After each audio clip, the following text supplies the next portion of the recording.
Nah, bagaimana dengan suami? Di dalam ayat yang ke-25 sampai ayat yang ke-28 sebagai tanda syukur atas pemberian pernikahan yang mana Tuhan rancang dan itu terjadi hari ini kepada Dim, kepada Mantin ya. Coba baca ayat 25 sampai dengan ayat yang ke-28. Inilah istrimu sebagaimana Kristus telah mengasihi jemaat dan telah menyerahkan dirinya bagi. Terus ayat 26 untuk menguruskannya sesudah ia menyucikannya dengan memandikannya dengan air dan firman, supaya dengan demikian ia menempatkan jemaat di hadapan dirinya dengan cemerlang, tanpa cacat atau kerut atau yang serupa itu, tetapi supaya jemaat kudus dan tidak bercela.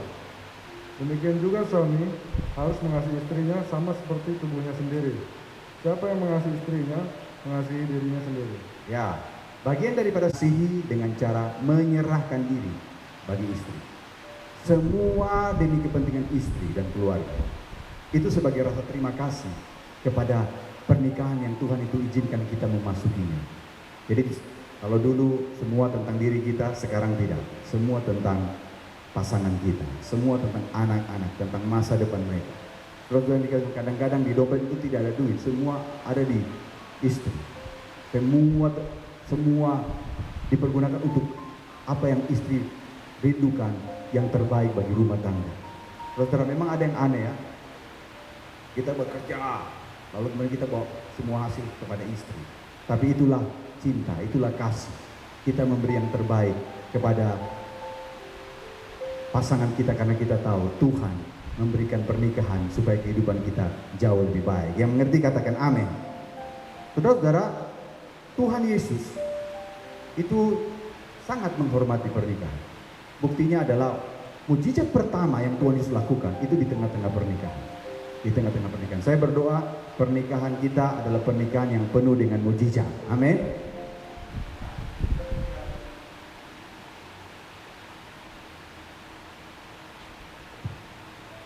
Tes. Bukan saja pada waktu pelaksanaan pemberkatan, tetapi terus.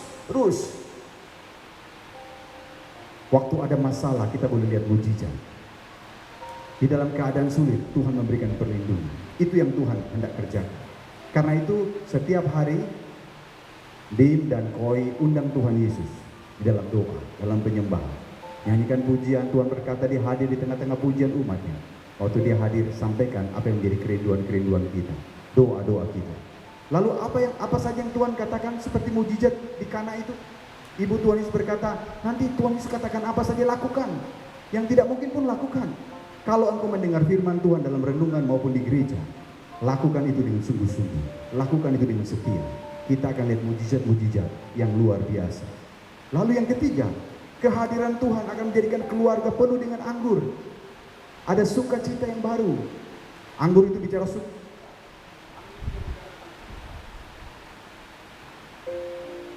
Anggur bicara soal sukacita dan cinta. Ada cinta yang berlimpah-limpah dalam rumah sehingga semua mau segera pulang ke rumah karena di rumah ada kesegaran. Terus yang dikasih oleh Tuhan. Saya membaca undangan pernikahan. Ini agak sedikit unik. Ada satu ayat ditulis di situ, yaitu Yeremia 32 ayat yang ke-39. Ada dua ayat ya, Matius 1, tapi ada juga perjanjian lama yaitu Yeremia. Saya mau bacakan ayatnya. Aku akan memberi mereka satu hati dan satu tingkah langkah sehingga mereka takut kepadaku sepanjang masa untuk kebaikan mereka dan anak-anak mereka yang datang kemudian. Terus saudara, ada sebuah kerinduan daripada pernikahan ini supaya anak-anak mulai dari suami dan istri menyatu, lalu kemudian anak-anak juga menyatu di dalam takut akan Tuhan. Wah, ini visi yang luar biasa. Nah, tentu saja memilih ayat itu pasti ada doa, ada kerinduan di dalamnya. Nah, saudara, saya memperhatikan dari sejarah Alkitab ya, ini bukan politik tapi ini Alkitab. Bangsa Israel itu adalah bangsa yang unik. Sejak bangsa ini ada sampai hari ini, bangsa ini tidak pernah ganti yang pertama, Allahnya tidak pernah ganti. Kalau kita bangsa Indonesia, periode-periode sejarah itu ganti agama, saudara. Dulu animisme, lalu jadi dinamisme, lalu Buddha masuk jadi Buddha semua. Hindu masuk semua jadi Hindu. Lalu kemudian mulai saudara kita saudagar Muslim datang, mulai separuh jadi Islam. Lalu kemudian ketika penjajah datang, ada Injil disampaikan, beberapa persen jadi Kristen. Jadi pindah-pindah, ganti-ganti. Tetapi orang Yahudi, orang Israel tidak pernah ganti agama. Agama mereka tetap satu, yaitu agama Yahudi. Dari dulu sampai sekarang. Saudara, yang kedua, bahasa mereka pun tidak pernah ganti. Tidak pernah ganti bahasa. Bahasa dari dulu, zaman Abraham sampai sekarang kalau saudara pergi ke Israel, bahasanya tetap, yaitu bahasa Ibrani. Tuhannya pun Tuhan yang sama. Saudara, yang mereka sebut dengan empat huruf, tidak bisa diucapkan, 4 huruf, yaitu YHWH. Itu sebutan Allah mereka. Saudara-saudara yang dikasih oleh Tuhan. Pertanyaannya, bagaimana sehingga mereka punya hidup itu bisa terus konsisten kepada Allah mereka dan tidak berubah? Nah, ini yang saya ingin taruh di dalam hati. Saya sudah sempat ngomong dengan Mantin pada waktu ketemu kemarin, tetapi Rifka belum. Jadi saya mau ngomong ini dan kita semua. Bagaimana caranya supaya kita punya hidup itu terus percaya kepada Tuhan, konsisten di dalam jalan-jalan Tuhan. Di sini disebut saudara, ayat ini, satu hati, satu langkah, dan hidup dalam takut akan Tuhan. Bukan hanya untuk zaman kita, tapi bahkan sampai zaman anak-anak cucu kita. Yaitu iman yang diturunkan kepada generasi dan demi generasi. Saudara-saudara yang dikasih oleh Tuhan, di dalam Ulangan pasal yang ke-6, ini ada peraturannya atau ada anjurannya. Dan ini anjuran bagi kita semua. Mari kita baca Ulangan pasal yang ke-6, ayat yang ke-4 dan ayat yang ke-5. Ulangan pasal 6, ayat yang ke-4 dan ayat yang ke-5. Ya, saya kasih apresiasi ya, nanti bisa buka Alkitab dengan cepat ya. Biasanya kan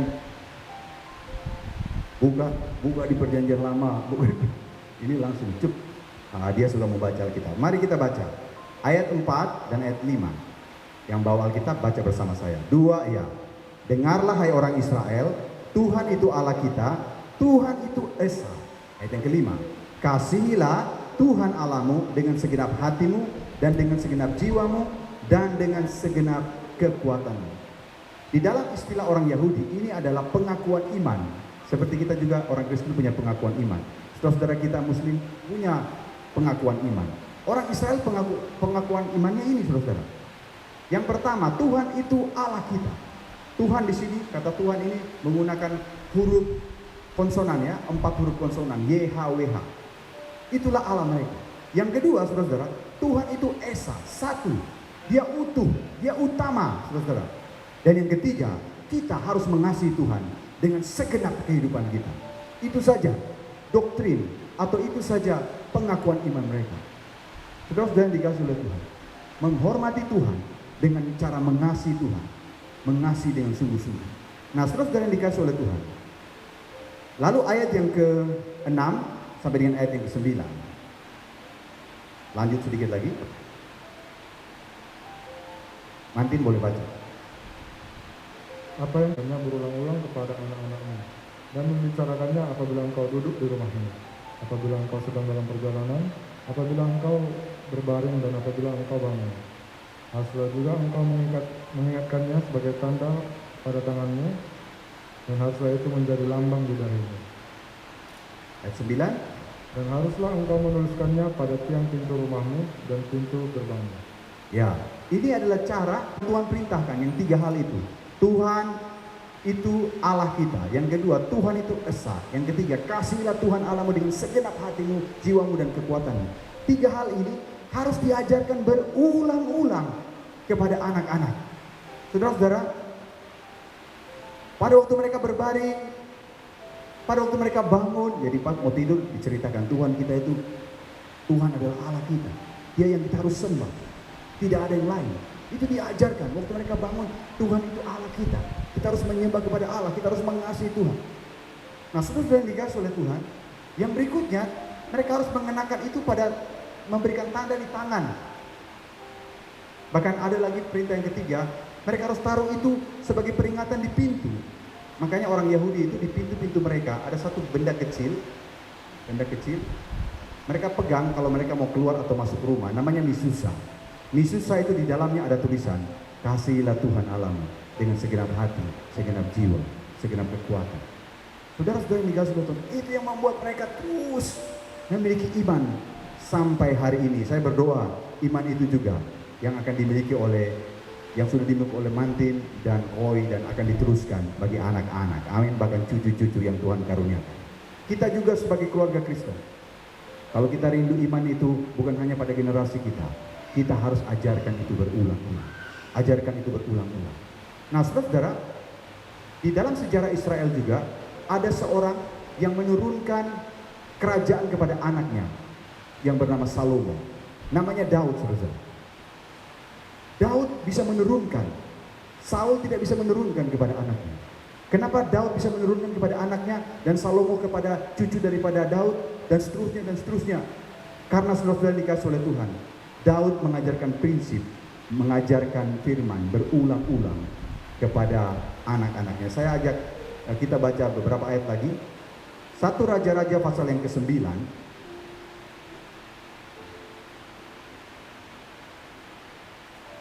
Oh maaf, langsung saja kita ke Amsal. Amsal pasal yang keempat, ayat yang pertama sampai dengan ayat yang keempat. Saya minta Rika membacakannya. Anak-anak, didikan seorang ayah, dan perhatikanlah supaya engkau beroleh pengertian. Karena aku memberikan ilmu yang baik kepadamu, janganlah meninggalkan petunjukku.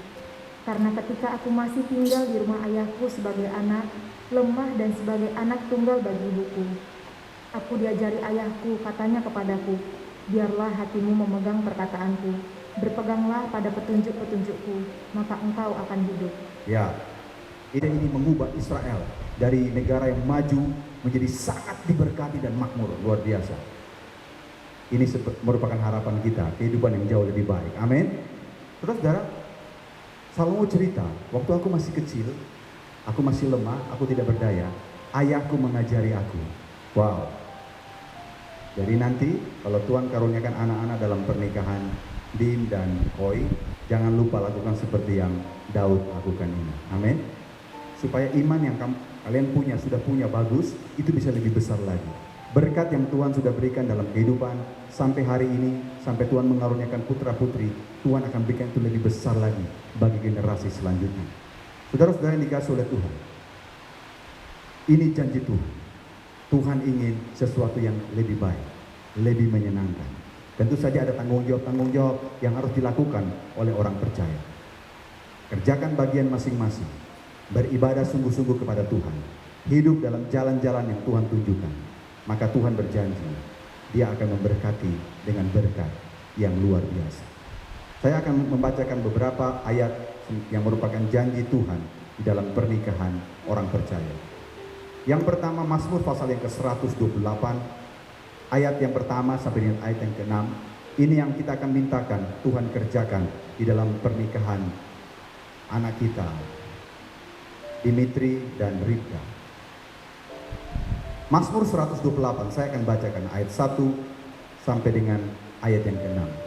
Nyanyian siara, berbahagialah setiap orang yang takut akan Tuhan, yang hidup menurut jalan yang ditunjukkan. Ayat yang kedua, apabila engkau makan hasil jeripayamu, berbahagialah engkau dan baiklah keadaanmu. Ayat 3, istrimu akan menjadi seperti pohon anggur yang subur di dalam rumahmu, anak-anakmu seperti tunas pohon zaitun sekeliling mejamu. Sesungguhnya demikian akan diberkati laki-laki yang takut akan Tuhan. Kiranya Tuhan memberkati engkau dari Sion, supaya engkau melihat kebahagiaan Yerusalem seumur hidupmu, dan melihat anak-anak dari anak-anakmu, damai sejahtera atas Israel. Kita percaya berkat yang Tuhan berikan kepada keluarga-keluarga Israel itu juga akan datang di dalam keluarga-keluarga Kristen. Yang percaya katakan amin. Bagaimana caranya? Karena kita jadikan Yesus sebagai Tuhan dalam hidup kita. Berkat Abraham akan sampai juga dalam kehidupan kita. Dan berkat ini berkat yang lengkap. Tuhan akan memberkati pria, sehingga pria akan bekerja dengan jerih payah, tapi akan berbahagia karena akan mendapat upah dari setiap pekerjaan. Lalu kemudian istri akan menjadi pohon anggur, menjadi pohon anggur sekeliling meja, menjadi kesukaan di rumah. Lalu kemudian anak-anak yang Tuhan karuniakan akan seperti tunas pohon zaitun. Mereka akan kuat, mereka akan makin besar, dan mereka akan menjadi tiang-tiang penopang di dalam kehidupan berikutnya. Seperti itulah Tuhan akan memberkati keluarga-keluarga. Setiap pagi, Mantin dan Rika, jangan lupa berdoa untuk kota kudus Yerusalem. Karena di sini dikatakan, supaya kita melihat kebahagiaan Yerusalem seumur kehidupanmu dan damai atas umatnya. Alkitab berkata kalau kita memberkati kota kudus, berkat itu akan datang dalam hidup kita. Jadi selain pujian penyembahan, berkati kota kudus. Dan kemudian engkau akan lihat berkat yang luar biasa. Ada satu ayat lagi sebelum kita akan dengar mereka mengucapkan janji. Di dalam 2 Samuel pasal yang ke-7, ayat yang ke-29.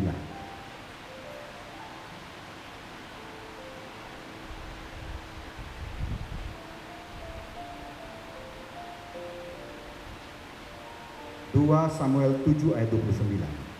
2 Samuel 7 ayat yang ke-29. Saya minta Mantin dan Rika membacanya bersama-sama. Ini sebuah doa. Ya. Kiranya engkau sekarang berkenan memberkati keluarga hamba-Mu ini, supaya tetap ada di hadapan-Mu untuk selama-lamanya. Sebab ya Tuhan Allah, Engkau sendirilah yang berfirman, dan oleh karena berkat-Mu, keluarga hamba-Mu ini berkati untuk selama-lamanya. Ya. Selama-lamanya. Sebab ya Tuhan Allah, Engkau sendirilah yang berfirman, dan oleh karena berkat-Mu, hamba-Mu ini diberkati untuk selama-lamanya. Sekali diberkati, akan diberkati terus untuk selama-lamanya. Diberkati di rumah, diberkati di pekerjaan, diberkati di masa depan, diberkati harapan-harapan bisa terwujud di dalam keluarga yang mengasihi Tuhan. Tuhan memberkati kita semua. Amin.